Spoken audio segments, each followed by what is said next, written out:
Good morning guys. Another day na naman tayo para maglinis ng mga account na hindi na masyadong active sa kay Lolo T. So ganito ako maglinis just in case kailangan niyo ng help or tips or advice. So andito na nga po ako sa pang last na account sa account ko, which is nasa following na na column or section. So dito naman, kilala ko tong mga taong to, itong nasa pinakababa. Ito yung talaga yung mga taong na una kong inad dati or finalo kasi kakilala ko nga sila. Pati si Sebi, kahit di ko pa siya kilala dati, pero kasi grow host din siya. So I make an exemption not to delete talaga. So like for example, ito like for example, hindi naman to masyadong nag-upload si Reco. Yan, inactive din siya sa mostly nag-visiting some other live, pero hindi to siya nag-upload ng mga content ganyan. So dito ako magsisimula banda kasi yan dito yung hindi ko makakilala talaga. Tapos may din ako. Yan. So dito tayo banda. Like for example, dito tayo magsisimula. Yan. So right click ko lang siya. If ever meron kayong laptop or PC, pwede nyo tong gawin. Pero mostly sa mga mobile, mahirap to gawin pag ganito. So yung ginagawa ko, refresh muna bago ko makita yung mga content or videos na in-upload niya. As you can see here sa date, yung pinaka-last niya na in-upload na video is way back to December 21, 2024. So that means no for me. He's not an active content creator, or hindi lang talaga siya more having time to upload. So 2 days yung last niyang upload. Titignan ko yung next video. 6 days. So i-mute muna natin para hindi maingay. Excuse me. So okay na to sa akin. Pasado to, active siya. Kahit ilan pa yung followers niya, hindi yan matter sa akin.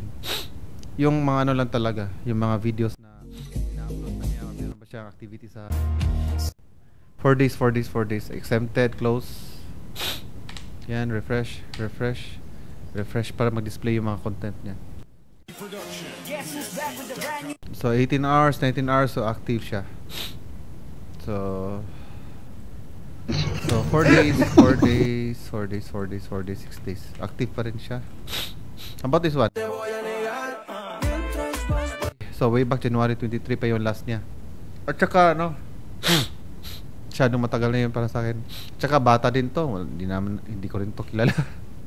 So I'm going to unfollow her. And then refresh. While refreshing that one, I'm going to scroll up. Open na naman ng mga bagong account. Yan. So rinse and repeat, refresh again, again in order for me to